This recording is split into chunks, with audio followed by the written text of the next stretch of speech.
Hey students, it is Wednesday, October 14th. This is Nessology, and here is our reading lesson for today. So what are we learning and doing today? Today we're going to continue to focus on elements of prose, and we will also be going on to inferencing skills today. We'll read the passage, the cover up, and we'll answer test style questions about it. So here's our learning targets. We're learning to identify the structural elements of prose. We are also learning to use details and examples from a text when inferring what the text is saying or referring to. We are successful when we can identify structural elements of prose, use our schema to infer specific situations and examples from the text, and use details from the text to explain and justify our answers. So let's talk about inferencing.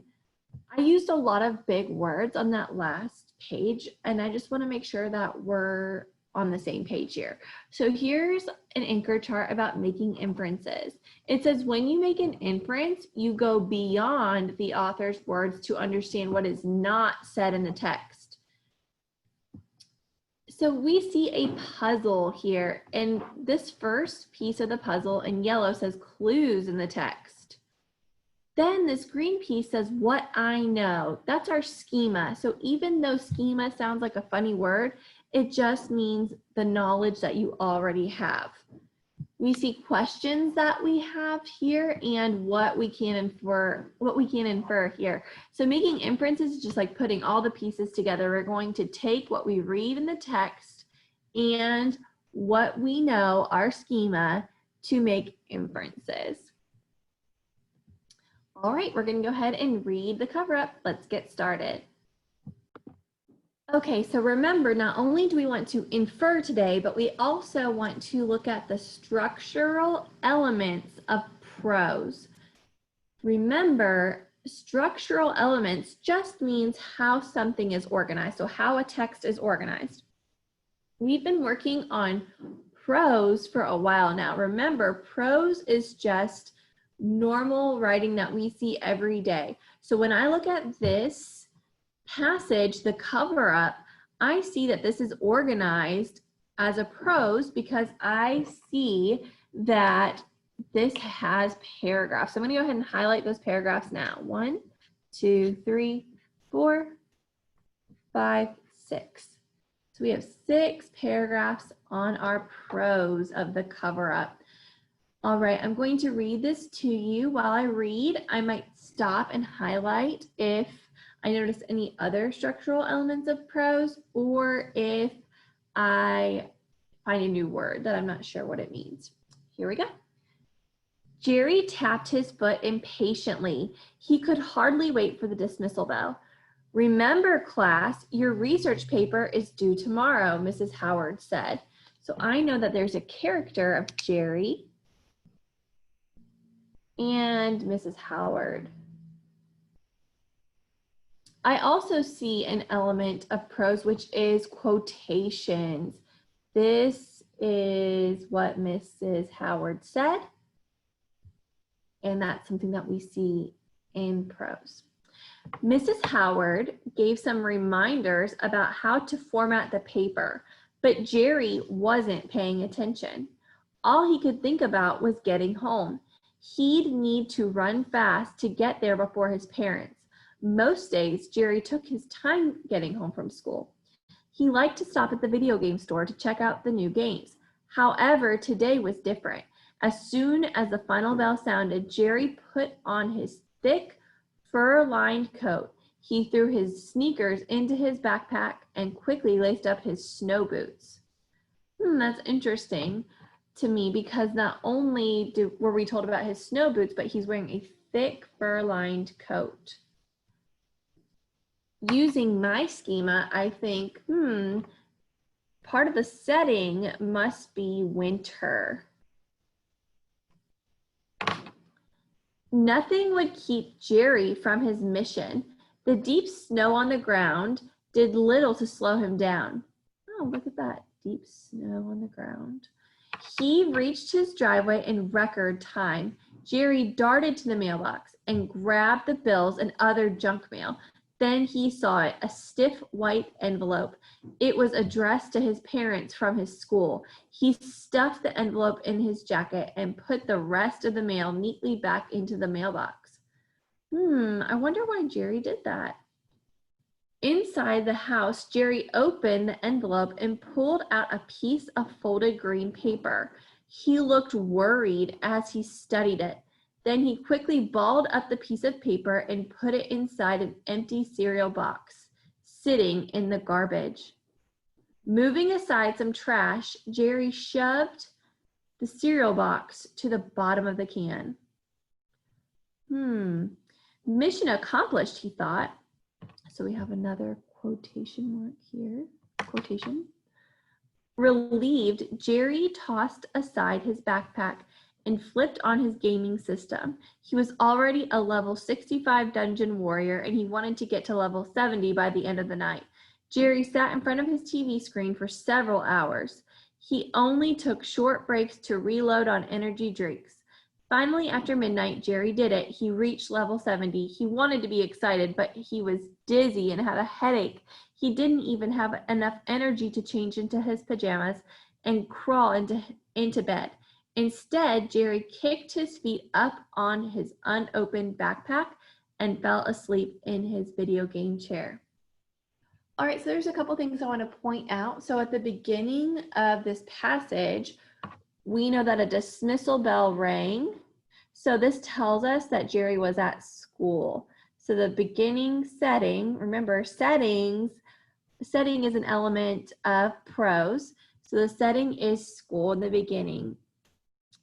Then we know that Jerry raced home. So another part of the setting was home. All right, let's talk about Jerry and some of the things that Jerry did. So Jerry didn't pay attention. He was tapping his foot impatiently, did not pay attention to his teacher when she was talking about his research paper that was due. We know he rushes home and goes through the mail. He darted to the mailbox, and then he stuffed an envelope into his jacket, put the rest of the mail back into the mailbox. Remember, when we talk about characters, we talk about character traits.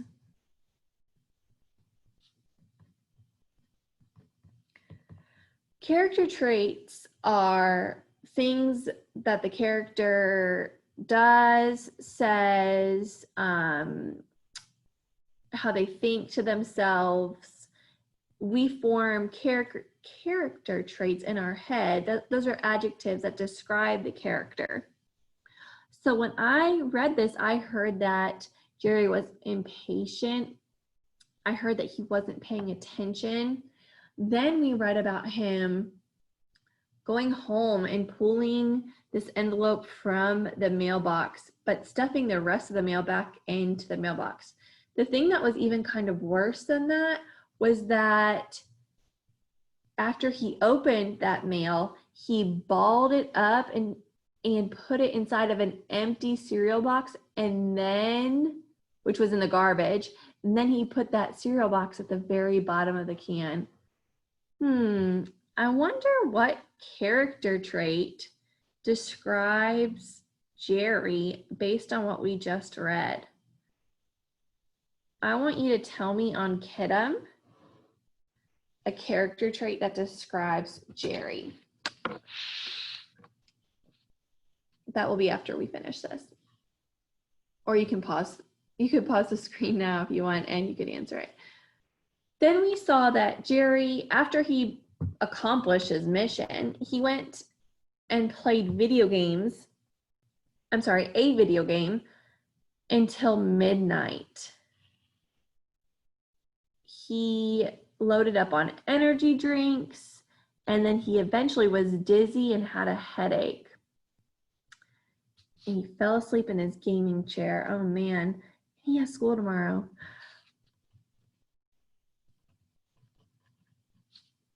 this would be a good time to also think about a character trait that describes Jerry based on what we read in either paragraph 4 or paragraph 6. All right, let's look at our questions. Question 1 says, what aspects of this make it a prose? A says it's written in rhythm, B says it's written in paragraphs, C says it's written in stanzas, D says it has illustrations. So right now I want you to pause and I want you to answer in Kidam which aspect that's listed here makes this a prose. If you were listening at the beginning of this video, you will know the answer. Number 2, what is the meaning of relieved in paragraph 6? Let's go to paragraph 6. It says relieved.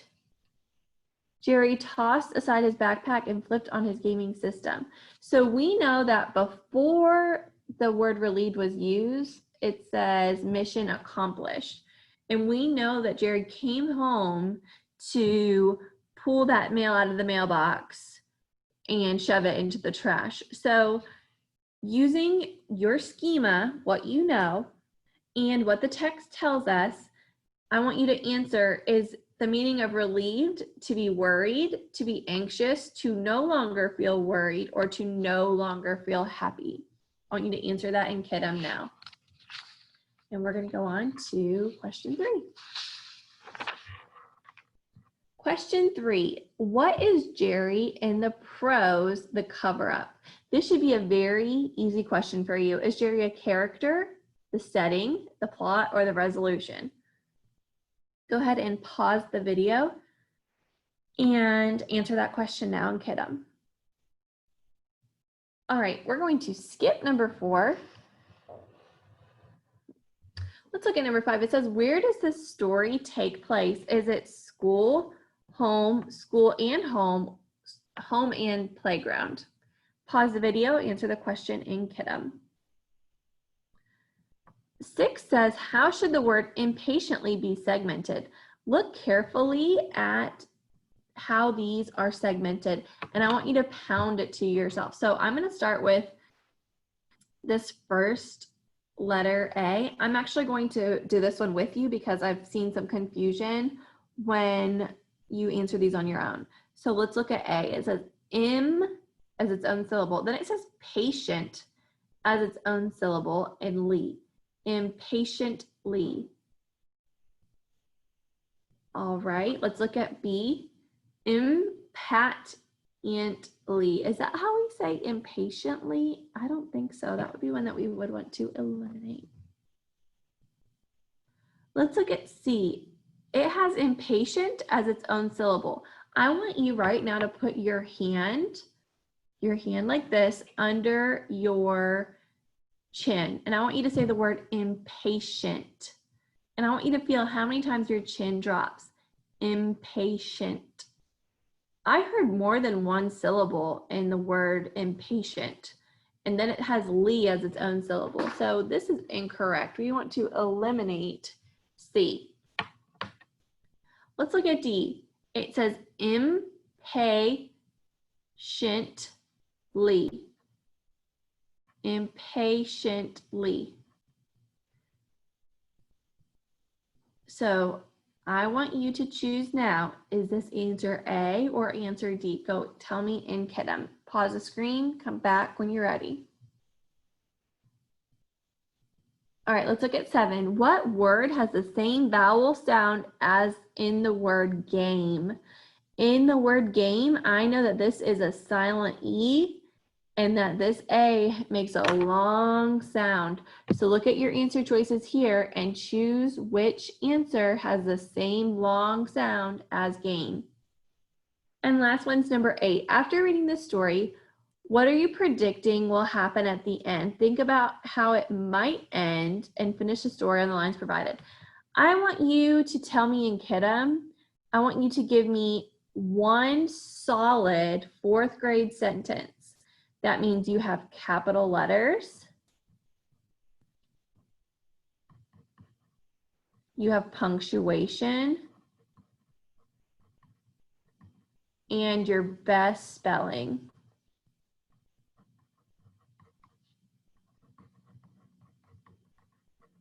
I want you to make a prediction of how this will end. All right, great job. Thank you so much for listening. Remember, it's always best to listen to the video before you attempt to do questions on your own. I can always tell when you don't watch the lesson. Your answers will be wrong every time. So please, please, please always watch the video. Great job for doing that today. And make sure you submit those answers in Kidem, okay?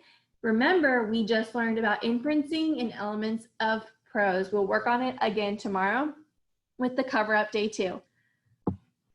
Have a good rest of your day. Bye.